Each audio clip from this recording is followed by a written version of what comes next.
Hi dear students, मैं आपकी दोस्त आपकी होस्ट शिवानी अग्रवाल आपकी फेवरेट चैनल गेटवे क्लासेस में लेकर आई हूँ टेक्निकल कम्युनिकेशन का यूनिट 4। आई होप आपकी प्रिपरेशन अच्छी चल रही होगी। और अगर इसमें हम इम्पॉर्टेंट क्वेश्चंस की बात करें तो लीडरशिप कम्युनिकेशन का क्वेश्चन फर्स्ट प्रायोरिटी पर रखिएगा। Difference between tact and intelligence ये सेकेंड प्रायोरिटी पर। ट्रस्ट वाला क्वेश्चन जो है इमोशन ट्रस्ट थ्रू कम्युनिकेशन ये भी आ सकता है, ये बी सेक्शन में आ सकता है। और थिंकिंग स्किल का क्वेश्चन भी आप कर लीजिएगा फोर्थ प्रायोरिटी पर लेकर, ठीक है। लीडरशिप कम्युनिकेशन, तो लीडरशिप कम्युनिकेशन बेसिकली क्या होता है? लीडरशिप कम्युनिकेशन बेसिकली इतना सब कुछ लिखने की जरूरत नहीं है, मैं बता देती हूँ आपको कि पहले तो देखिए एक कोटेशन डालिएगा जो आपके answer leadership question leadership communication का कोई भी क्वेश्चन आता है आपको ये वाली डेफिनेशन डालनी ही डालनी है। Leadership communication is not just talking to your team, अपनी टीम से बात करना भर ही नहीं है लीडरशिप कम्युनिकेशन, बल्कि ये क्या है? इट्स ए स्ट्रैटेजिक कम्युनिकेशन, ठीक है, विद ए पर्पस। तो ये एक स्ट्रैटेजिक कम्युनिकेशन है जिसका एक हाईली रिच पर्पस है, ठीक है। लीडरशिप कम्युनिकेशन का मतलब केवल अपनी टीम से बात करना भर ही नहीं है, बल्कि लीडरशिप कम्युनिकेशन का मतलब है स्ट्रैटेजिक कम्युनिकेशन, यानी रणनीति बनाकर किया हुआ कम्युनिकेशन जिसका एक हाईली पर्पसफुल गोल होता है, जिसका एक बहुत ही स्पेसिफिक पर्पस होता है। तो लीडरशिप कम्युनिकेशन बेसिकली क्या है? लीडरशिप कम्युनिकेशन है कि कैसे leader how a leader use his words, कैसे वो अपने वर्ड्स का यूज करता है, कैसे वो अपनी टोन का यूज करता है, कैसे वो अपनी बॉडी लैंग्वेज का यूज करता है ना? किस लिए? For the purpose of inspiring his team, है ना, for the purpose of motivating his team, for the purpose of guiding his team, for the purpose of informing his team, for the purpose of updating his team, है ना। तो different purposes से कैसे एक leader different purposes को पूरा करने के लिए किस तरह से एक लीडर अपने वर्ड्स, अपने टोन, अपनी बॉडी लैंग्वेज का यूज करता है। This is all about leadership communication. अगर हम आगे बढ़ें तो लीडरशिप कम्युनिकेशन जो है वो एक टाइप का कम्युनिकेशन है जो लीडर्स यूज करते हैं, तो इसमें तो कोई बड़ी बात है ही नहीं। अब क्यों करते हैं वो? टू रिले इंफॉर्मेशन को रिले प्रसारित करने के लिए, यानी इन्फॉर्म करने के लिए। और किस लिए करते हैं? ट्रस्ट बिल्ड करने के लिए करते हैं, अपने लोगों को, अपने एम्प्लॉइज को, अपनी टीम को एनकरेज करने के लिए करते हैं। लीडरशिप कम्युनिकेशन जो है वो एबिलिटी टू कम्युनिकेट है, कम्युनिकेट करने की एबिलिटी है, अपने मेंबर्स के साथ, अपने टीम मेंबर्स के साथ सोशलाइज होने की, यानी मिक्सअप होने की प्रक्रिया है।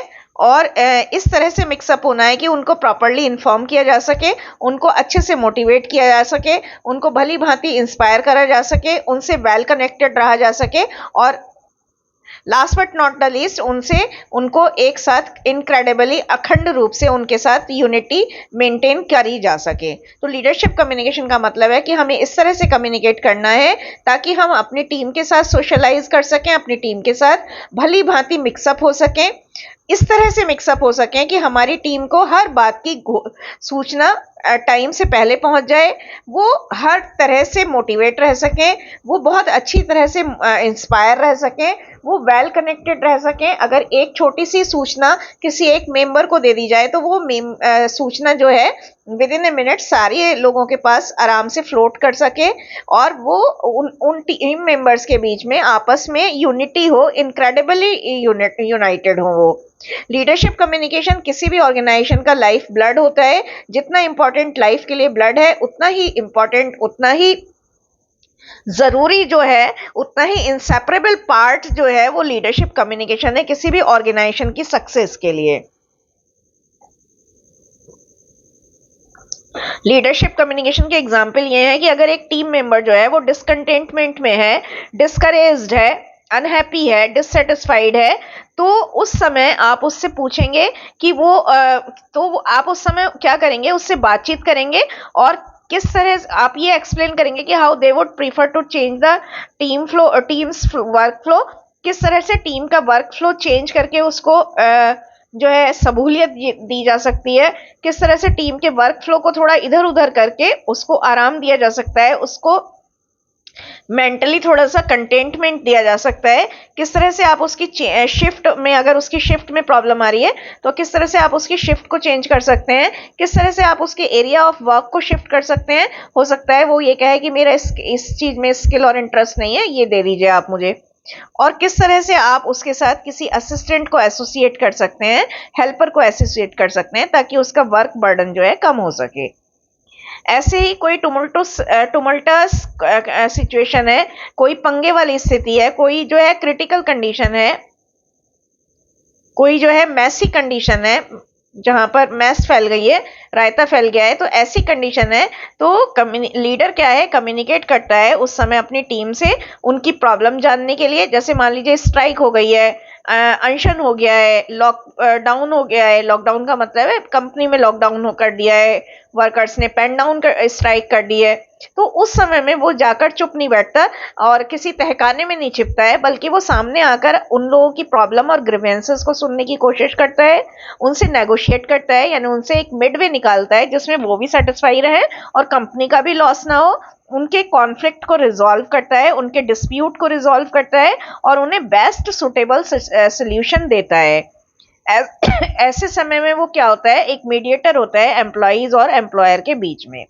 ठीक है, पर्पस क्या है लीडरशिप कम्युनिकेशन के, टीम को यूनाइट करना। वैसे तो देखिए यहां से ही सारे पर्पस निकल आएंगे, यहाँ इतने सारे पर्पस आपको जो लिखाए हैं वही आप दे दीजिएगा कि प्रॉपरली इंफॉर्मेशन देना, रिचली मोटिवेट करना, गुडली इंस्पायर करना, वेल कनेक्टेड रखना, इनक्रेडिबली यूनाइटेड रखना। तो ये 5 हो गए।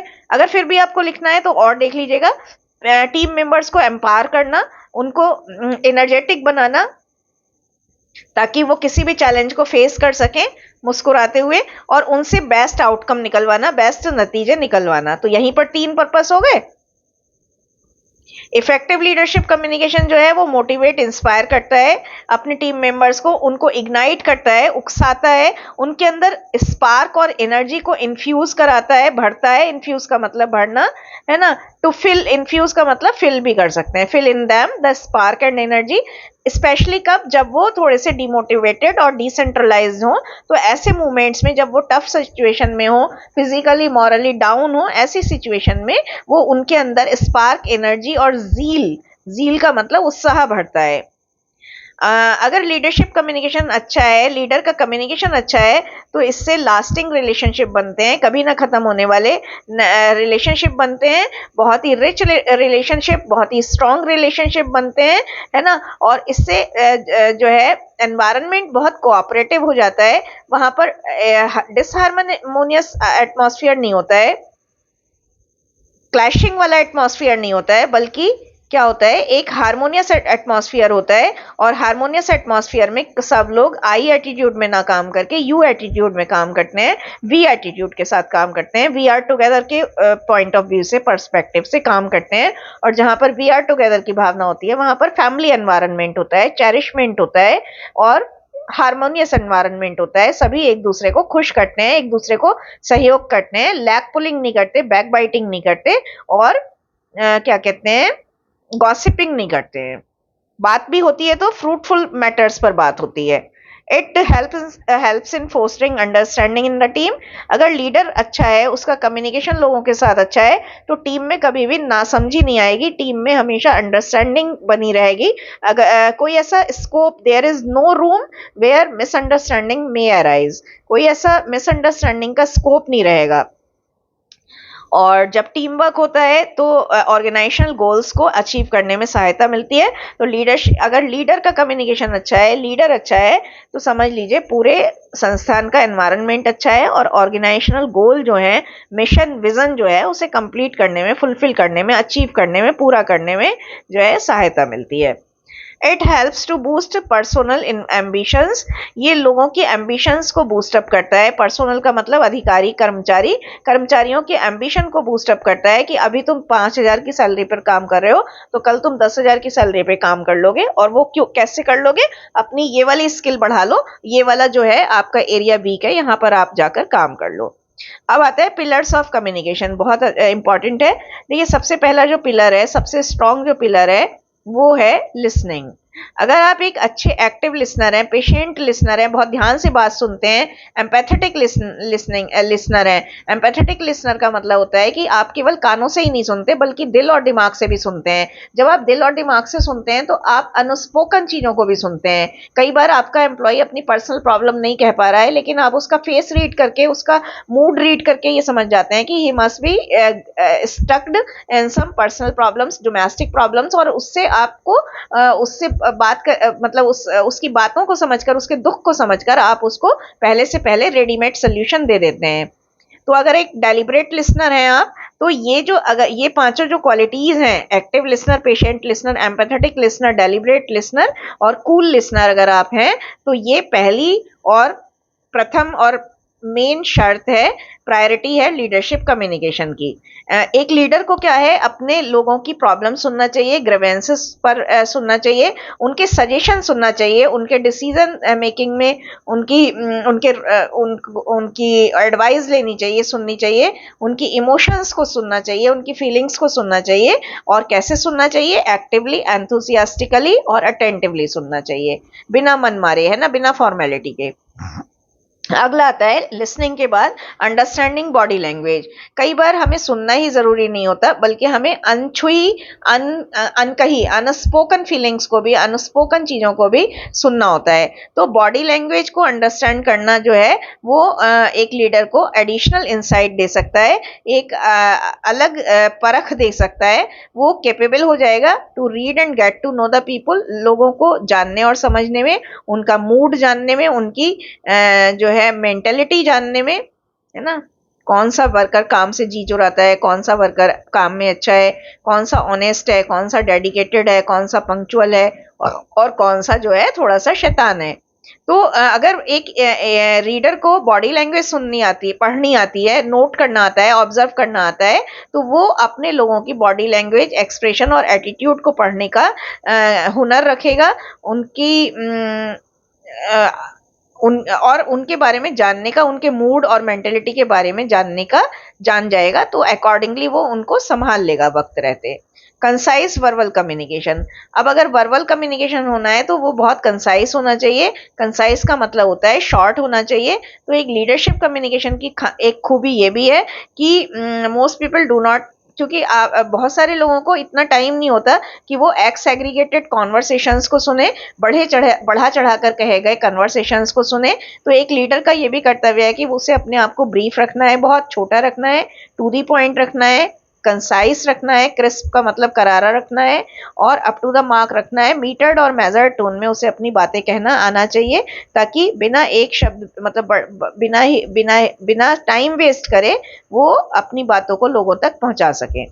रिटन कम्युनिकेशन प्रोफेशनल वर्ल्ड में जो है हाईली फॉर्मल होता है और बहुत ज्यादा ऑर्गेनाइज होता है। तो केवल वर्बल कम्युनिकेशन से ही काम नहीं चलता, कई बार लीडर को रिटन कम्युनिकेशन भी करना होता है ना। तो उसके लिए बहुत कॉमन है कि उसको ईमेल डालने होते हैं, टेक्स्ट डालनी होती है, सर्कुलर नोटिस ड्राफ्ट करने होते हैं। इसलिए उसको स्ट्रॉन्ग कमांड होना चाहिए रिटन कम्युनिकेशन स्किल्स पर, और उसकी राइटिंग जो है वो एम्बिग्यूअस नहीं होनी चाहिए, यानी डबल मीनिंग, हिडन मीनिंग नहीं होना चाहिए। इसके बजाय उसकी राइटिंग क्लियर होनी चाहिए, ट्रांसपेरेंट होनी चाहिए, एरर फ्री होनी चाहिए। एरर फ्री किस कॉन्टेक्स्ट में? ग्रामर में एरर ना हो, स्पेलिंग का एरर ना हो, पंक्चुएशन का एरर ना हो, और उसकी राइटिंग अल्टीमेटली इंफॉर्मेटिव होनी चाहिए। एम्पैथी। एम्पैथी का मतलब है, एम्पैथी क्या कहती है? Empathy says your pain my pain, है ना, आपका दुख मेरा दुख, योर पेन माई पेन। तो एक लीडर को एम्पैथेटिक होना चाहिए, और ये सबसे बड़ी ब्रिक है, ये सबसे बड़ी ईंट है, यानी कि किसी भी इमारत की सबसे फाउंडेशनल ईंट है। एक लीडर को जानना चाहिए, समझना चाहिए और अपने लोगों को सुनना चाहिए, बिल्कुल इसी तरह जैसे वो अपने फैमिली मेंबर्स को सुनता है। उसे अपनी टीम के लिए सेंसिटिव होना बहुत जरूरी है। है ना। He should treat them as he want himself to be treated. उसे उन सभी से ऐसे ट्रीटमेंट करना चाहिए जैसा ट्रीटमेंट वो खुद अपने साथ होते हुए देखना चाहता है। ही शुड जज them as he himself want to be judged. उसे इस तरह का जजमेंट करना चाहिए उन सब के साथ जैसा जजमेंट वो अपने साथ होता हुआ देखना चाहता है। ठीक है, उसे उन लोगों के साथ इस तरह का ट्रीटमेंट करना चाहिए, इतना सेंसिटिवली ट्रीटमेंट करना चाहिए जितना सेंसिटिव ट्रीटमेंट वो अपने खुद के साथ होते हुए देखना चाहता है। स्ट्रैटेजीज ऑफ लीडरशिप कम्युनिकेशन बनाने के लिए क्या क्या प्लानिंग होनी चाहिए, क्या क्या रणनीतियां होनी चाहिए, कैसे आपको प्लानिंग करनी है। तो सबसे पहले अगर आप लीडरशिप कम्युनिकेशन में एक्सपर्ट होना चाहते हैं, आप एक अच्छे लीडर हैं लेकिन कम्युनिकेशन में आपकी थोड़ी पकड़ अच्छी है और आप एक्सपर्ट बनना चाहते हैं, तो सबसे पहले आपको क्या करना है, स्टेप्स भी हैं ये, है ना। क्या करना है, कनेक्ट विद योर टीम, अपनी टीम से कनेक्ट होने का कोशिश करिए। और यहाँ पर आपको क्या करना है, लीडरशिप कम्युनिकेशन क्योंकि लोगों से घुलने मिलने से स्टार्ट होता है, उनसे बातचीत करने से स्टार्ट होता है और अपनी टीम बनाने से स्टार्ट होता है। जितनी अच्छी टीम, जितनी बड़ी टीम, जितनी स्ट्रांग टीम, उतने ज्यादा सक्सेसफुल आप कहलाएंगे। तो कहीं ना कहीं पर्सनल कनेक्शंस बहुत ज्यादा मैटर करते हैं, है ना। और पर्सनल कनेक्शन बनाने के लिए आपको क्या करना होगा, आपको थोड़ा फ्रेंडली होने की जरूरत है, लोगों से फ्रेंडली होने की जरूरत है, लोगों से मिक्सअप होने की जरूरत है ना। और लोगों से इमाइबल होने की जरूरत है, यानी कि इमाइबल का मतलब होता है सोशलाइज करने की जरूरत है। सोशलाइज का मतलब है समाजीकरण होना चाहिए, यानी लोगों से घुलना मिलना आना चाहिए। अगर आप एक इंट्रोवर्ट पर्सन है, अंतर्मुखी पर्सन है, बातचीत नहीं कर पाते हैं, तो आप कभी भी सक्सेसफुल नहीं होंगे। तो लोगों से अप्रोचेबल बनने के लिए आप इनफॉर्मल मीटिंग्स भी बुला सकते हैं। इनफॉर्मल मीटिंग में आता है tea table parties, kitty parties और थोड़ा सा छोटी छोटी हाई टी पर आप बुला सकते हैं। इस तरह से pay attention to your listeners, अपने लिसनर्स पर अटेंशन पे करना है, हमें उनकी बातों को सुनना है और रिस्पॉन्स देना है टाइम पर। सभी तरह के डिस्ट्रैक्शन, सभी तरह के बैरियर रिमूव करने हैं और बैरियर रिमूव करके हमें हाईली रिस्पॉन्सिव होना है, यानी उनकी प्रॉब्लम का समय पर जवाब दिया जाना चाहिए।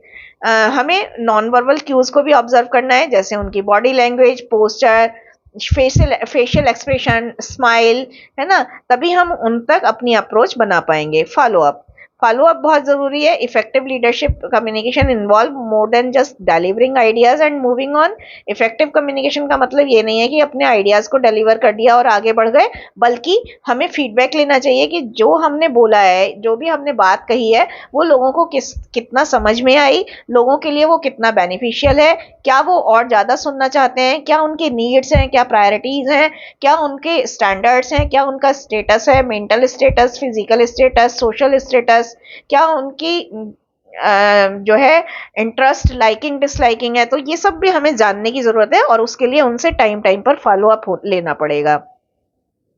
Instead of using online mediums of communication, जितना हो सके ऑनलाइन मीडियम ऑफ कम्युनिकेशन को थोड़ा एक तरफ करके अगर हम फिजिकली प्रेजेंट रहते हैं तो इसका मल्टीपल टाइम्स अच्छा इफेक्ट हमारे लोगों पर पड़ने वाला है, क्योंकि हम उनको डायरेक्टली मोटिवेट कर सकते हैं, ज्यादा इंप्रेसिवली मोटिवेट कर सकते हैं।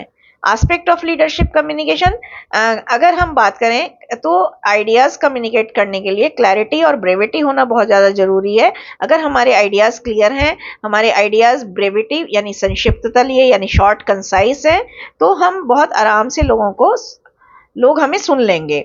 Building connections and network building, हमारे अंदर कनेक्शन बनाने की स्किल होनी चाहिए, नेटवर्क बिल्डिंग की आर्ट होनी चाहिए और हमें पहले से जो बने हुए नेटवर्क्स हैं उनके बॉन्ड को स्ट्रेंथन करना आना चाहिए। कब किससे कहाँ क्या बात करनी है, कितनी देर बात करनी है, कितना टाइम देना है, ये भी आपको पता होना चाहिए। आपको कूल रहना है, काम रहना है, एम्पैथेटिक रहना है, एक्टिव रहना है, केयरिंग रहना है, एंथुसियास्टिक रहना है और पेशेंट रहना है अपनी एज ए लिसनर। तो अगर आप एज ए लिसनर कूल, काम, पेशेंट, एम्पैथेटिक हैं तो आपके सक्सेसफुल होने के चांस ज्यादा हो जाएंगे। Encouraging and motivating team members to freely participate in conversation is miraculous. Miraculous का मतलब चमत्कारिक है। तो अगर आपके अंदर ये हुनर है कि आप अपने टीम मेंबर्स को एनकरेज कर सकते हैं, मोटिवेट कर सकते हैं कन्वर्सेशन में पार्टिसिपेट करने के लिए, यानी जो भी बातचीत चल रही है, जो भी डिस्कशन चल रहे हैं, अगर आपके अंदर इतनी प्रतिभा है कि आप अपने लोगों को इतना मोटिवेट कर सकते हैं कि आपके लोग आकर आगे बातचीत को रख सकें, बातचीत में अपना भी रोल प्ले प्ले कर सकें। जैसे एक टीचर तो बहुत कुछ बोलकर चला जाता है ना? तो उसके अंदर ये हुनर होना चाहिए कि वो अपने स्टूडेंट से बुलवा सके, है ना? अपने स्टूडेंट्स को प्रेजेंट करने की ताकत दे सके, तभी तो वो सक्सेसफुल होगा। Building team spirit is essential ingredient. Team spirit banana, team spirit का संचार करना एक बहुत बड़ा, बहुत आवश्यक इंग्रेडिएंट है, सामग्री है, जो लीडरशिप कम्युनिकेशन की नीड है, डिमांड है। अब आता है व्हाट इज सोशल कॉम्पिटेंस। ये 2 मार्क्स में आ सकता है। सोशल कॉम्पिटेंस का मतलब है कि हमारे सामाजिक योग्यता, है ना? सामाजिक योग्यता का ये मतलब है कि हमें सोशल इंटरेक्शन को हैंडल करना आना चाहिए कि कब किससे कहाँ क्या बात करनी है, कितनी बात करनी है। इसका मतलब है कि do get along with people, to get along well with people, लोगों के साथ अच्छे से गेट अलोंग वेल होना। गेट अलोंग वेल इतना ना याद रख पाए तो मिक्सअप लिख दीजिएगा। टू फॉर्म रिलेशनशिप, लोगों से रिलेशनशिप को फॉर्म करना, बनाना, और रिलेशनशिप में क्लोजनेस, एक वार्मथ रखना, एक गर्मी रखना, यानी कि रिलेशनशिप में एक जो है एक एक आत्मीयता रखना, है ना? ऐसे नहीं कि बस बना दिए, फॉर्मेलिटी नहीं होनी चाहिए, बल्कि जो है मतलब बल्कि जो है एक स्पॉन्टेनिटी होनी चाहिए, है ना? फॉर्मेलिटी नहीं होनी चाहिए। टू इवेल्युएट सोशल सिचुएशंस, सामाजिक सिचुएशन को का मूल्यांकन करना और ये देखना कि कौन सी सामाजिक सिचुएशन में क्या चीज एक्सपेक्टेड है और क्या चीज रिक्वायर्ड है। जैसे कि अगर आप कितने भी मॉडर्न हैं, लेकिन अगर आप गांव में अपने ससुराल जाते हैं तो आप गांव के परिवेश के हिसाब से ड्रेस पहनते हैं तो वो ज़्यादा अच्छा रहेगा। गांव में जाकर अगर आप इंग्लिश बोलने लगे तो वो कोई भी एक्सेप्ट नहीं करेगा, है ना? आपकी होशियारी नहीं देख रहा है वहां पर कोई। आपको वहां पर होशियार बनने की जरूरत नहीं है। वहां पर लोकल लैंग्वेज की में अगर बात करेंगे तो आपको ज़्यादा अच्छा माना जाएगा, आपकी ज़्यादा आदर करा जाएगा आपका। तो हमें क्या है, सोशल सिचुएशंस को इवैल्यूएट करना आना चाहिए and accordingly we have to behave, accordingly we have to just decide कि क्या एक्सपेक्टेड है और क्या रिक्वायर्ड है, क्या किस तरह का व्यवहार वहां किया जाना चाहिए। To recognise the feeling and intention of others, हमें हमेशा लोगों की अपनी बातों को थोपना नहीं है। हमें a leader is the one who is just who knows the way, goes the way and shows the way. तो उसको जो है दूसरों की अपनी इंटेंशन थोपनी नहीं है, अपनी फीलिंग थोपनी नहीं है, बल्कि दूसरे की फीलिंग को जानने की कोशिश करनी है। दूसरों की इंटेंशन को कामली कूलली ऑब्जर्व करना है कि वो क्या चाह रहे हैं, क्या जो है उनके मन में चल रहा है, ऑब्जर्व करना है बहुत ही साइलेंटली, कूलली, कामली और साइलेंटली उनको ऑब्जर्व करना है विदाउट लेटिंग देम नो कि आप उनको ऑब्जर्व कर रहे हो, ठीक है? And to select social behaviours, और सोशल बिहेवियर सेलेक्ट करना जो कि उस गिवन कॉन्टेक्स्ट में यानी उस गिवन सिचुएशन में सबसे ज्यादा अप्रोप्रिएट हो।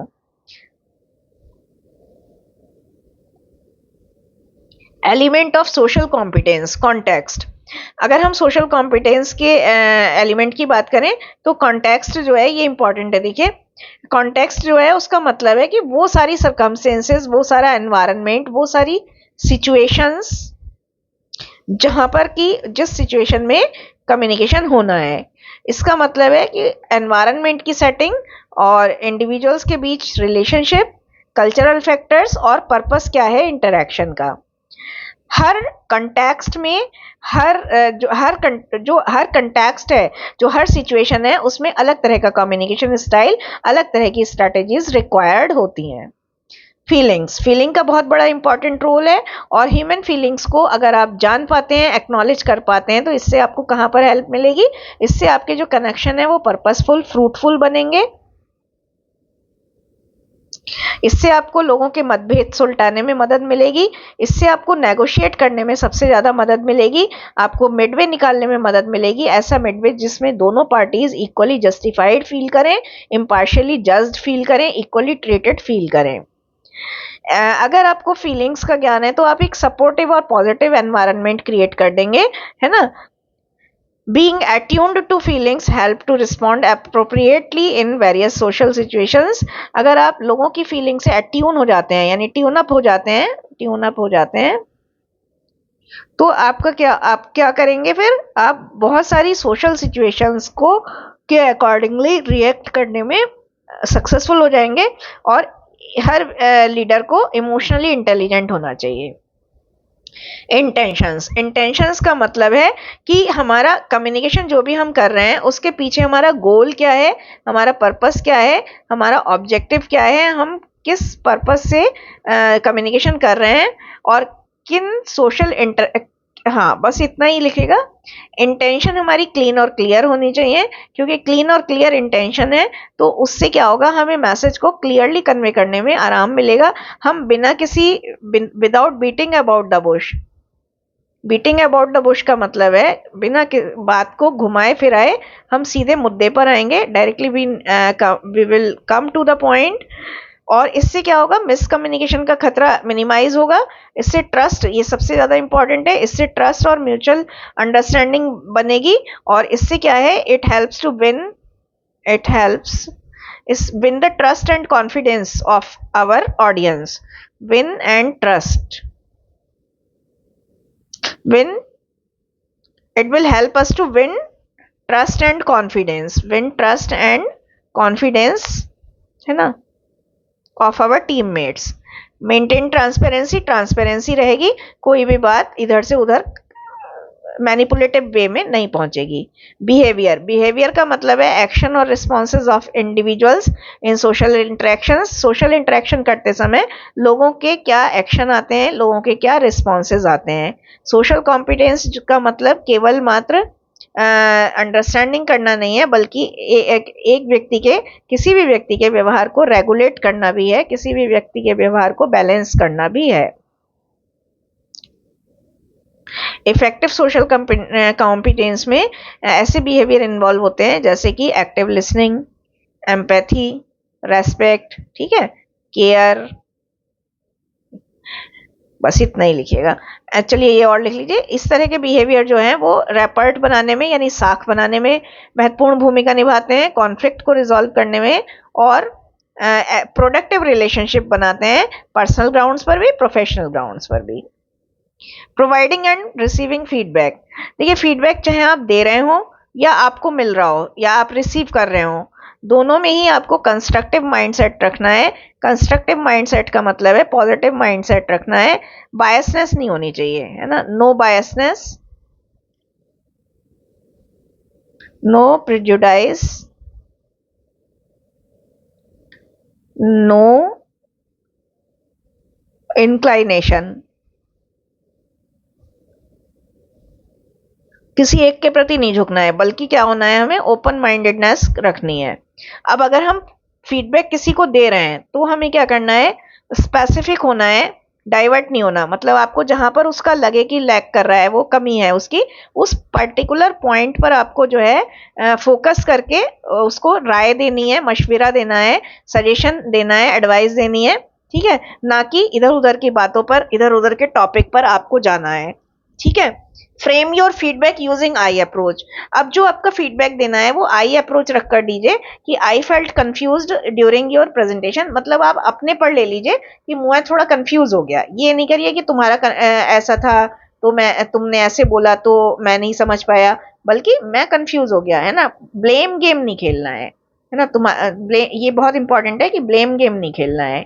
बिहेवियर और एक्शन पर फोकस करिए, पर्सनैलिटी पर मत जाइए। कई बार जैसे ऐसा होता है कि कोई बंदा आपको अच्छा नहीं लग रहा होता, थोड़ा कम आकर्षक होता है, थोड़ा कम हैंडसम होता है ना, तो आप क्या करते हैं कि आप उसकी पर्सनालिटी पर जाते हैं और उसके बिहेवियर एक्शन को अवॉइड सा कर देते हैं।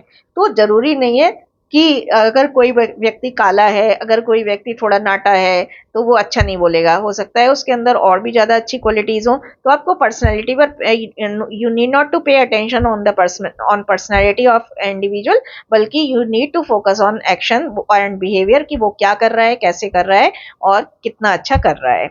डोंट पास नेगेटिव फीडबैक, कभी भी नेगेटिव फीडबैक पास मत करिए। और इसकी जगह पर आपको क्या करना है, बैलेंस्ड व्यू रखना है, किस चीज का, कि व्हाट वेंट वेल, क्या अच्छा गया आपको। अगर आपको दो बातें बुरी लगे तो आपको चार बातें अच्छी भी तो लगी होंगी, वो बताइए पहले। What went well and what needs improvement, और कहां पर इंप्रूवमेंट का एरिया था, है ना। ऑफर कंस्ट्रक्टिव क्रिटिसिज्म, जो आलोचना कर रहे हैं वो कंस्ट्रक्टिव हो, सुधारवादी हो, कि यहां थोड़ा और अच्छा कर लेते तो और ज्यादा अच्छा लगता, ये ना कहें कि ये तो बेकार है। है ना। रिसीविंग फीडबैक, अब जब आपको खुद को आपके कामों के लिए आपको फीडबैक मिल रहा है तो क्या करना है। किसी से भी फीडबैक लेते समय ओपन माइंडेड रहिए, पॉजिटिव रहिए, है ना। मुंह फुलाने की जरूरत नहीं है, फेस मेकिंग की जरूरत नहीं है। डोंट मेक फेसेस, है ना। पॉजिटिव रहिए, ओपन माइंडेड रहिए and pay attentive attention to the person giving your feedback. जो पर्सन आपका फीडबैक दे रहा हो उसको बहुत ध्यान से अटेंटिव अटेंशन दीजिए। ये नहीं कि आपने जो है उसको अनसुना कर दिया, ओवरलुक नहीं करना है, इग्नोर नहीं करना है, नेग्लेक्ट नहीं करना है, नेग्लिजेंसी नहीं होनी चाहिए। Do not take it personally, personally मत लीजिए, प्रोफेशनली ही लीजिए। Request for suitable examples to gain a better understanding. Better understanding प्राप्त करने के लिए आप उनसे रिक्वेस्ट कर सकते हैं कि सर कोई एग्जाम्पल देके मुझे और अच्छे से समझा दीजिए कि मुझे कहाँ पर क्या करना था। आइडेंटिफाई एरियाज ऑफ इम्प्रूवमेंट, और अपने खुद के एरियाज तलाश करिए जहां पर आपको खुद लगता है कि आपको इम्प्रूवमेंट की जरूरत है। फीडबैक रिसीव करने के बाद take time to reflect on it, थोड़ा टाइम दीजिए उन पर रिफ्लेक्ट करने के लिए, यानी उन पर वर्कआउट करने के लिए, वर्कआउट करने के लिए। अब आता है ये बहुत इंपॉर्टेंट क्वेश्चन है, टैक्ट क्या है। अगर हम आइजैक न्यूटन के शब्दों में परिभाषित करें तो टैक्ट जो है वो एक आर्ट है जहां पर हम एक पॉइंट को रखते हैं, पॉइंट बनाते हैं विदाउट मेकिंग एन एनिमी। हम अपना पॉइंट रखते हैं बिना किसी को दुश्मन बनाए। गार्डनर के अनुसार इंटेलिजेंस क्या है। इंटेलिजेंस जो है वो कॉम्बिनेशन है किसका, इननेट एबिलिटीज का, जन्मजात क्षमताओं का, और एनवायरमेंटल फैक्टर्स का, है ना। एनवायरमेंटल फैक्टर्स और जन्मजात क्षमताओं का कॉम्बिनेशन है। अब इन दोनों में डिफरेंस बहुत अच्छा बन गया है, आप देख लीजिएगा। टैक्ट जो है ability to communicate and handle situation with diplomacy. Tact में क्या होता है, हम लोगों से बातचीत करते हैं और सिचुएशन को हैंडल करते हैं थोड़ा डिप्लोमेसी के साथ, थोड़ा मैनिपुलेटिव वे में जो है हम टैकल करते हैं। लेकिन इंटेलिजेंसी में क्या करते हैं, इंटेलिजेंसी में हम लोगों से कम्युनिकेट करते हैं कॉग्निटिव अप्रोच के साथ, यानी ज्ञान संबंधी अप्रोच के साथ। तो यहाँ पर डिप्लोमेसी वाला वर्ड है, डिप्लोमेटिकली हम यहाँ पर डील करते हैं, यहाँ कॉग्निटिवली डील करते हैं। टैक्ट में थोड़ा मैनिपुलेटिव डीलिंग हो सकती है, थोड़ा हम घुमा फिरा कर जो है तोड़ मोड़ कर बात कह सकते हैं। जबकि इंटेलिजेंसी में हमें क्या करना है, इंटेलेक्चुअल डीलिंग है, ये बौद्धिक डीलिंग है, जहां पर हमें प्रॉब्लम सॉल्विंग, क्रिएटिव और इनोवेटिव थिंकिंग, क्रिटिकल और एनालिटिकल थिंकिंग लगाकर किसी को से बात करनी है। टैक्ट को हम किसी के व्यवहार, किसी के एटीट्यूड से माप सकते हैं, लेकिन कोई साइंटिफिक जरिया नहीं है टैक्ट को मेजर करने का। जबकि इंटेलिजेंसी को मेजर करने के बहुत सारे साइंटिफिक टेस्ट हैं, जैसे IQ test etcetera. A person with tact can make others happy. एक जो टैक्टफुल पर्सन होता है वो लोगों को हैप्पी कर सकता है अपनी स्वीट कोटेड वर्ड्स के साथ। जैसे एक दुकानदार जो है वो अगर उसके पास अच्छा सामान नहीं रखता तो वो थोड़ा सा जो है एक स्वीट कोटेड वर्ड से थोड़े टाइम के लिए इंप्रेस कर सकता है, टाइम बीइंग के लिए इंप्रेस कर सकता है, लेकिन लॉन्ग टाइम के लिए नहीं कर सकता। इंटेलिजेंट पर्सन होता तो हमेशा स्ट्रेट फॉरवर्ड है, हो सकता है उसकी बातें आपको थोड़ा सा चुभ जाएं, लेकिन उसका एम जो होता है वो ट्रुथ को हाईलाइट, प्रकाश में लाना, सच्चाई को प्रकाश में लाना होता है। अगर सच्चाई कड़वी भी है तो भी उसे प्रकाश में लाना होता है, बिना किसी की डिग्निटी को हार्म करे, बिना किसी की भावनाओं को आहत करे। Tact focuses on interpersonal finesse. Finesse का मतलब होता है योग्यता। तो टैक्ट जो है वो इंटरपर्सनल योग्यताओं पर आधारित है, पर जो है बेस्ड है। जबकि इंटेलिजेंस में क्या है, ये कॉग्निटिव एबिलिटीज की ब्रॉडर रेंज है, एक बहुत विस्तृत रेंज है ना। आप कॉग्निटिव एबिलिटीज याद रखिएगा। टैक्ट जो है वो प्रोफेशनली अनएक्सेप्टेबल है। हालांकि आज तो सब लोग टैक्टफुली काम कर रहे हैं, लेकिन प्रोफेशनली अनएक्सेप्टेबल है। जबकि इंटेलिजेंस जो है प्रोफेशनली हर जगह रिक्वायर्ड होती है, हर जगह लॉडेबल होती है, हर जगह इसकी जो है अप्रिशिएशन किया जाता है, अप्रिसिएटेड, हर जगह एडमायरेशन होती है इसकी। एडमायरेशन का मतलब भी प्रशंसा है। टैक्ट जो है वो नेगेटिव शेड को सामने रखती है, जबकि इंटेलिजेंस सी जो है वो पॉजिटिव और हेल्दी प्रोस्पेक्ट को लाती है। टैक्ट और इंटेलिजेंस दोनों जो है म्यूचुअली एक्सक्लूसिव हैं, और दोनों अगर दोनों को मतलब अगर हम दोनों को का मिक्सचर करके करें ना, कहाँ पर टैक्ट से काम लेना है, कहाँ पर इंटेलिजेंसी से काम लेना है, तो together these two qualities form a good combination for personal growth and success. इन दोनों को मिला दिया जाए और किस अच्छे रेशो में, अच्छे डेलिबरेटली मिला दिया जाए, तो पर्सनल ग्रोथ और पर्सनल सक्सेस में बहुत ज़्यादा जो है योगदान मिलेगा। Emotional intelligence, trust through communication. Emotional intelligence क्या है, 2 मार्क्स के लिए इंपॉर्टेंट है। इमोशनल इंटेलिजेंस क्या है, देखिए मैं बता देती हूँ। इमोशनल इंटेलिजेंस का मतलब है इमोशनली स्टेबल होना, ठीक है।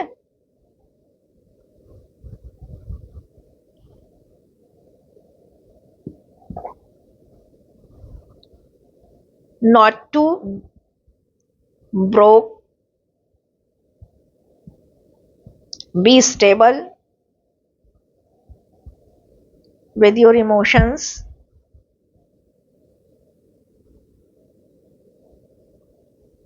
don't overshow your emotions। Emotion सब में है लेकिन ओवर शो नहीं करना है, ठीक है। तो ये हमारा इमोशनल इंटेलिजेंस है। आइए फिर से बढ़ते हैं पीछे।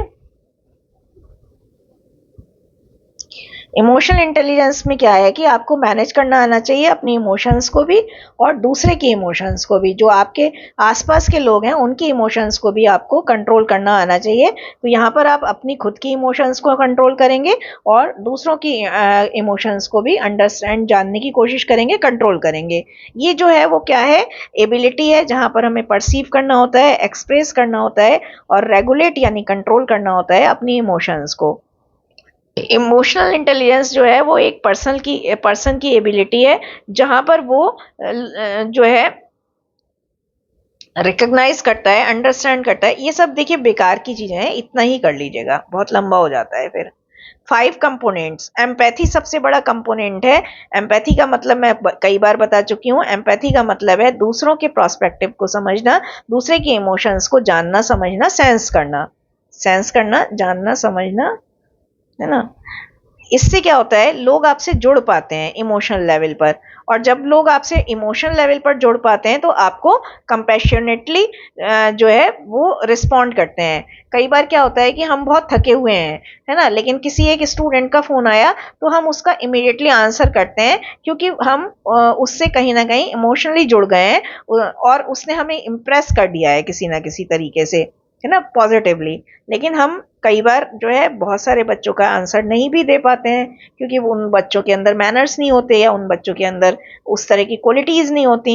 सेल्फ अवेयरनेस का मतलब है रिकॉग्नाइज करना, अंडरस्टैंड करना अपनी खुद की इमोशंस का, कहाँ आप वीक हैं, क्यों वीक हैं, कैसे आप कंट्रोल करते हैं, ये सब आपको पता होना चाहिए। आप क्या फील कर रहे हैं, क्यों फील कर रहे हैं, है ना। इसी तरह से appreciating how they affect those around you, जो आप फील कर रहे हैं उसका दूसरों पर क्या असर पड़ेगा, है ना। अगर आप एक अच्छे मैच्योर्ड ऑफिसर हैं तो आप देखिए, तो आप अपनी इमोशंस को कंट्रोल में रखेंगे, क्योंकि आपकी इमोशंस से बाकी लोगों के ऊपर कितना घातक असर पड़ेगा। तो जो जितने बड़े पद पर होता है, जो जितना ज्यादा रिस्पॉन्सिबल होता है, अगर एक घर की माँ ही इमोशनली ब्रेक डाउन हो जाएगी तो बच्चों का क्या होगा, बाकी सदस्यों का क्या होगा। तो जो जितना जिम्मेदार है, जो जितना रिस्पॉन्सिबल है, जो जितने बड़े डेजिग्नेशन पर है, ओहदे पर है, उसको उतनी ही ज्यादा बैलेंसिंग करना होता है अपनी इमोशंस का। सेल्फ अवेयरनेस का मतलब है अपनी खुद की स्ट्रेंथ और वीकनेस को जानना और उन पर काम करना, self regulation. Once you have mastered emotional awareness, एक बार जब आपको इमोशनली आप अवेयर हो गए तो नेक्स्ट स्टेप क्या है, उन इमोशंस को कंट्रोल करना, पर्टिकुलरली नेगेटिव जो इमोशंस हैं हमारी, है ना, वो हमें कंट्रोल करना आना चाहिए। Always treat others with respect and try to stay in control. हमेशा दूसरे लोगों के साथ, चाहे वो कितने भी नेगेटिव होके क्यों ना आए, आपको रिस्पेक्टफुली व्यवहार करना चाहिए। अगर आप नेगेटिव लोगों से भी रिस्पेक्टफुली डील करेंगे तो हो सकता है चीजें बिना किसी लड़ाई के ही खत्म हो जाएं। If you have a tendency to have emotional outburst, अगर आपके अंदर एक टेंडेंसी है, प्रवृत्ति है कि आप इमोशनली टूट जाते हैं, आउटबर्स्ट का मतलब है बहुत जल्दी बिखर जाते हैं, ब्रोकन हो जाते हैं, तो आपको क्या करने की जरूरत है, प्रैक्टिस बीइंग काम। नंबर 1, आप काम रहने की कोशिश करिए। स्टेप बैक, थोड़ा पीछे हट जाइए एंड टेक डीप ब्रीथ और एक लंबी गहरी सांस लीजिए। It is also important to stay true to your values. ये भी इम्पॉर्टेंट है कि आप अपनी वैल्यूज़ के लिए अपने संस्कारों पर ट्रू रहिए, है ना, लायर नहीं बनिए और क्या कहते हैं हाइपो क्राइट नहीं बनिए, है ना, बल्कि अपनी वैल्यूज़ से जुड़े रहिए, अपनी वैल्यूज़ पर ट्रू रहिए, खरे उतरिए, सच्चे उतरिए और अपनी खुद की असफलताओं की जिम्मेदारी खुद लीजिए। Instead of playing blame game खेलने से अच्छा है कि आप कहाँ जहां असफल हुए हैं उसकी जिम्मेदारी खुद से लीजिए। ये जो इंटरपर्सनल स्किल्स हैं ये रिजोल्यूशन कराती हैं कॉन्फ्लिक्ट का, रिलेशनशिप मैनेजमेंट में काम आती हैं। तो इमोशनल इंटेलिजेंस कहाँ काम करती है? इमोशनल इंटेलिजेंस हमारी मदद करती है कि हम अच्छे और हेल्दी रिलेशनशिप बनाएं। इमोशनल मैनेजमेंट भी अपनी खुद की इमोशंस को मैनेज करने की कला है, अपनी खुद की इमोशंस को सोच समझकर यूज करने की कला है। इसमें क्या आता है कि हम कैसे स्ट्रेस मैनेज करते हैं, कैसे अपने एंगर को, देखिए आता सबको है गुस्सा, ऐसा कोई महान व्यक्ति नहीं है जिसे गुस्सा नहीं आता, लेकिन महान वो है जो अपने गुस्से को कंट्रोल करना जानता है ना। अपनी पैशन सबके अंदर होती हैं, फीलिंग सबके अंदर होती हैं, है ना। एक किलर के अंदर भी फीलिंग होती हैं, एक बॉयफ्रेंड के अंदर भी फीलिंग होती हैं। बॉयज क्यों अच्छे होते हैं? क्योंकि उन्हें अपनी फीलिंग पर कंट्रोल करना आता है। लड़कियों का क्या है? फट पड़ी, टूट पड़ी, एंगर, कभी बहुत गुस्सा हो गई, कभी प्यार दिखाया तो प्यार ही दिखाती जा रही हैं, है ना। तो इमोशनली फूल होती हैं लड़कियां, लेकिन लड़के जो हैं इमोशनली काफी मैच्योर्ड होते हैं, वो साइलेंट रहकर ऑब्जर्व करते हैं चीजों को। तो आपको भी ऐसा ही बनना है। ट्रस्ट क्या है? ट्रस्ट का मतलब है ये एश्योर करना, ये अपने आप में एंश्योर करना और एश्योर करना, इस बात का अपने आप को भरोसा दिलाना कि other person want to see you happy and prosperous. दूसरे लोग जो हैं वो आपको खुश और समृद्ध देखना चाहते हैं। जो भी आपसे जुड़े हुए व्यक्ति हैं वो आपकी भलाई चाहते हैं, आपका आपका क्या चाहते हैं? आपका आपका आपकी गुडनेस चाहते हैं और आपका वेलफेयर चाहते हैं। Trust is the belief that somebody is good honest. Trust ये विश्वास है कि जिससे भी आप डील कर रहे हैं वो अच्छा है, ईमानदार है, सिंसियर है और वो किसी भी कंडीशन में आपको हार्म नहीं करेगा, आपको ट्रिक नहीं खेलेगा आपके पास। आप कम्युनिकेशन से किस तरह से ट्रस्ट गेन कर सकते हैं, ये इंपॉर्टेंट क्वेश्चन है। तो देखिए, कम्युनिकेशन एक कॉर्नर स्टोन है, आधारशिला है, चाहे वो पर्सनल रिलेशनशिप की हो चाहे वो प्रोफेशनल रिलेशनशिप की हो। तो कुछ स्ट्रॉन्ग स्ट्रैटेजीज हैं जहां पर जिनके थ्रू हम कम्युनिकेशन में ट्रस्ट ला सकते हैं।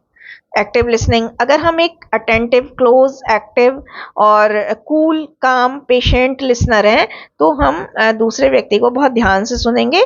और आप कैसे दिखा सकते हैं कि आप ध्यान से सुन रहे हैं? आप अपने आई कांटेक्ट से दिखा सकते हैं कि आप बहुत ध्यान से सुन रहे हैं।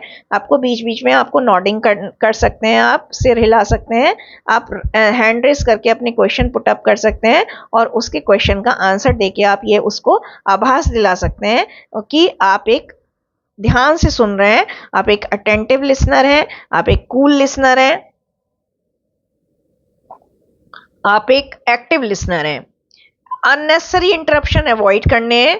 पहले सामने वाले को उसकी बात कहने दीजिए पूरी तरह से और उसके बाद अच्छे से थोड़ा सा टाइम लेकर रिस्पॉन्स करिए। एम्पैथी, दूसरों को समझने के लिए, जानने के लिए, दूसरे की फीलिंग्स को जानने के लिए, दूसरे के पर्सपेक्टिव को जानने के लिए, इमोशनल माइंडसेट को जानने के लिए हमें एम्पैथेटिक होना बहुत ज़रूरी है। एंड आप क्या है, आप एम्पैथी कैसे दिखा सकते हैं? उसकी इमोशंस को एक्नॉलेज करके और उसकी इमोशंस को वैल्यू करके। I can imagine how you must be feeling, आप इस तरह से बात कर सकते हैं कि मैं समझ सकता हूँ कि आप क्या फील कर रहे होंगे इस समय। या आप ये भी कह सकते हैं कि अगर मैं आपकी जगह होता तो मुझे भी बड़ा कठिनाई होती। ट्रांसपेरेंसी, आपको ऑनेस्ट बनना है, ट्रू बनना है, ओपन बनना है अपने कम्युनिकेशन में। कोई भी बात हाइड नहीं करनी, मैनिपुलेट नहीं करनी, है ना। कभी भी प्रेजुडाइज्ड नहीं रहना है, पूर्वाग्रह नहीं दिखाना है, किसी एक के प्रति झुकाव, इम्पार्शियल नहीं होना है, बायस्ड नहीं होना है। कंसिस्टेंसी, अपने वर्ड्स में, एक्शंस में कंसिस्टेंसी लाइए। यानी अगर आपने कोई वायदे कर दिए हैं तो आप कमिटमेंट पूरा करिए और अगर आपने कोई चीज़ के बारे में प्रोमिसेस कर दिए हैं तो उस पर अगले दिन उसको फॉलो अप करिए, है ना। Keep your words and promises, अपने शब्दों का मान रखिए, अपने प्रोमिसेस का मान रखिए, अपने कमिटमेंट को पूरा करिए।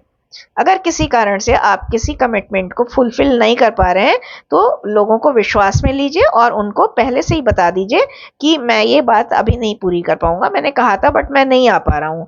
और हो सके तो उन्हें एक अल्टरनेटिव सोल्यूशन दे दीजिए कि मैं तो आपको लेने नहीं आ पाऊंगा लेकिन मैं अपने दोस्त को भेज रहा हूँ, आपको लेने आ जाएगा वो। कंस्ट्रक्टिव फीडबैक, आप अगर आप जो है नेगेटिव फीडबैक ना देकर कंस्ट्रक्टिव क्रिटिसिज्म करिए, है ना, ये मैंने पहले भी बता दिया था। और आपका फीडबैक जो है वो सपोर्टिव मैनर में होना चाहिए, नॉन जजमेंटल मैनर में होना चाहिए, है ना। नॉन वर्बल क्यूज पर भी ध्यान देने की बहुत जरूरत है। लोगों की जो भावनाएं अनस्पोकन रह गई हैं, जो फीलिंग अनसेड रह गई हैं, अनसेड का मतलब है अनकही रह गई हैं, उन फीलिंग को समझने की जरूरत है। अगर वो लोग साइलेंट भी हैं तो भी उनको समझिए, उनकी बॉडी लैंग्वेज को पढ़िए, उनके मूड को पढ़िए, उनके एटीट्यूड को पढ़िए और आप ये जानने की कोशिश करिए कि ये पर्सन ऐसा इस समय क्यों रिएक्ट कर रहा है।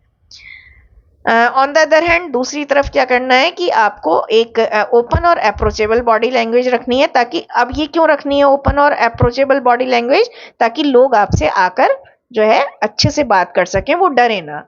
स्माइल प्लीजेंट रखनी है, सपोर्टिव जेस्चर्स रखने हैं। अपोलोजाइज इफ व्हेन नेसेसरी, अगर बाई चांस आपसे कोई मिस्टेक हो गई है तो अनइंटेंशनली या आपने किसी को हर्ट कर दिया है तो आपको जाकर, आप में इतनी हिम्मत होनी चाहिए कि आप जाकर उससे अपोलोजाइज कर लें, सिंसियरली कर लें, जेन्युइनली कर लें और ऑनेस्टली कर लें। अब आता है थिंकिंग स्किल, ये थर्ड प्रायोरिटी पर बड़ा इंपॉर्टेंट क्वेश्चन है। थिंकिंग स्किल क्या है? कॉग्निटिव प्रोसेसेस हैं, ज्ञान संबंधी प्रक्रियाएं हैं, वो मेंटल टूल हैं जो हम यूज करते हैं कहाँ पर? For solving problems, for making different decisions, for asking questions, for making plans, for organising and creating information. Short में हम ये बस इतना ही देख लीजिएगा, types of thinking. Analytical thinking की बात करते हैं। एनालिटिकल थिंकिंग में हमें क्या करना होता है? एक प्रॉब्लम को एनालाइज करना होता है। मान लीजिए ये प्रॉब्लम है ना, तो या सिचुएशन को एनालाइज करना होता है तो इसे हर एंगल से इसको जो है हमें एनालाइज करना होता है। How, what, when, with what reason, है ना, इस तरह से स्टेप बाय स्टेप हमें उसको देखना होता है। इसमें हम हर पॉसिबल वे से कंप्लीट एनालिसिस करते हैं सिचुएशन को समझने के लिए या सिचुएशन की व्याख्या करने के लिए। एनालिटिकल थिंकिंग में आता है जब आप थीसिस लिखते हैं, है ना, thesis writing,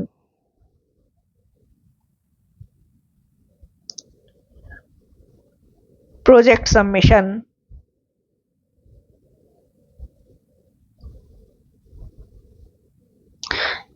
to submit a report of a student, एक स्टूडेंट की रिपोर्ट बनाकर देना, है ना।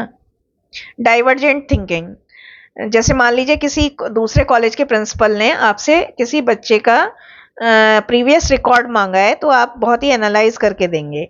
डाइवर्जेंट थिंकिंग का मतलब है गो डाइवर्स, अलग अलग दिशाओं में जाओ, conclude with one that works, और उस मतलब अलग अलग बिंदुओं में, अलग अलग पॉइंट ऑफ व्यू से आपको जो है सोचना है और फिर उस पॉइंट ऑफ व्यू को पकड़ना है जिस पॉइंट ऑफ व्यू ने सबसे ज्यादा वर्क किया है। डाइवर्जेंट थिंकिंग का मतलब है कि सारी पॉसिबिलिटीज को एक्सप्लोर करना और सारे व्यू पॉइंट को एक्सप्लोर करना एक एप्रोप्रिएट सोल्यूशन निकालने के लिए, है ना। जैसे डाइवर्जेंट थिंकिंग में का एग्जांपल है पुलिस जो है while solving any crime case. Convergent thinking इसकी उल्टी है। कन्वर्जेंट थिंकिंग में भी सारे डॉट्स को कनेक्ट करना होता है, यानी जो भी सुराग मिल रहे हैं हमें, जो भी डॉट्स मिल रहे हैं उनको इंटरकनेक्ट करना होता है ना। स्कैटर्ड थॉट्स, जो बिखरे हुए थॉट्स हैं, जो डेटा है, स्टैंड पॉइंट्स हैं, रिलेटेड इंफॉर्मेशन है, उन्हें एक साथ एक बिग पिक्चर में रखना होता है। और कन्वर्जेंट थिंकिंग का सबसे ज्यादा बड़ा रोल है कि हमें अच्छा, ये भी क्राइम इन्वेस्टिगेशन में काम आती है। क्रिटिकल थिंकिंग, क्रिटिकल थिंकिंग में 7 स्टेप होते हैं। आइडेंटिफाई करना किसी भी प्रॉब्लम को, फिर गैदर करना, फिर एनालाइज करना, फिर इंटरप्रेट करना, फिर एस्टैब्लिश करना और फिर फाइनली कम्युनिकेट करना प्रॉब्लम के बारे में। क्रिटिकल थिंकिंग में भी थीसिस राइटिंग लिख सकते हैं, क्रिएटिव थिंकिंग। क्रिएटिव थिंकिंग बहुत अच्छी है, इसमें हमें अपनी इमेजिनेशन को रन करना होता है। हर संभव डायरेक्शन में नए आइडियाज हम जनरेट करते हैं, है ना। हम कुछ different out of the box सोचते हैं, हम सोल्यूशन ऑफर करते हैं और यूनिक एंगल से, बड़े ही अनोखे एंगल से हम प्रॉब्लम के सोल्यूशन निकालते हैं और इससे इनोवेटिव थिंकिंग को भी बढ़ावा मिलता है। जैसे क्रिएटिव थिंकिंग का एग्जांपल है कि आपने अपने घर में छत पर एक गार्डन बनाया है by using waste plastic bottles का यूज करके आपने घर में एक बहुत ही सुंदर सा जो है गार्डन बना लिया है। होलिस्टिक थिंकिंग का मतलब है all about seeing the whole system को पूरी तरह से कंप्लीटली देखना, है ना। हर पॉइंट ऑफ व्यू से देखना, हर एंगल से देखना और ये अंडरस्टैंड करना कि किस तरह से डिफरेंट पार्ट्स एक दूसरे को इन्फ्लुएंस कर रहे हैं, एक दूसरे को प्रभावित कर रहे हैं। होलिस्टिक थिंकिंग में का एग्जांपल है फुल बॉडी चेकअप, है ना। स्ट्रेटेजिक थिंकिंग में हमें क्या करना होता है, इसमें हमें प्लानिंग करनी होती है और फ्यूचर के बारे में एनविजन करना होता है ना। और एनविजन का मतलब है हमें दूरदृष्टि बनाकर फ्यूचर के बारे में सोचना होता है। फॉर एग्जांपल, जब आप 8th के बाद 9th में आते हैं तो आप वो सब्जेक्ट लेते हैं जो आपको, जिस दिशा में आपको अपना करियर बनाना होता है, तो ये स्ट्रेटेजिक थिंकिंग ही तो है। आपको आईएएस बनना है तो आप 8th क्लास से ही, 6th 7th 8th से ही उस तरह से पढ़ने लग जाते हैं। तो these are the examples of strategic thinking में हमें प्लानिंग करनी होती है और फ्यूचर को एनविजन करके accordingly we have to act और we have to just plan, we have to prepare strategies. It involve setting up of long term goals, इसमें लॉन्ग टर्म गोल्स को सेटअप करा जाता है और लॉन्ग टर्म गोल्स के हिसाब से अपनी स्ट्रेटजीज बनाई जाती हैं उनको अचीव करने के लिए, और बीच में जो भी ऑब्स्टेकल आ रहे हैं उनको दूर करा जाता है, अपॉर्चुनिटीज को एनकैश करा जाता है, भुनाया जाता है अपने पर्पस को सॉल्व करने के लिए, है ना। तो आई होप आपको लेक्चर पसंद आया होगा। Thank you so much for watching lecture and अपने कमेंट जरूर लिखिएगा। Thank you so much, have a very nice examination experience. Bye bye.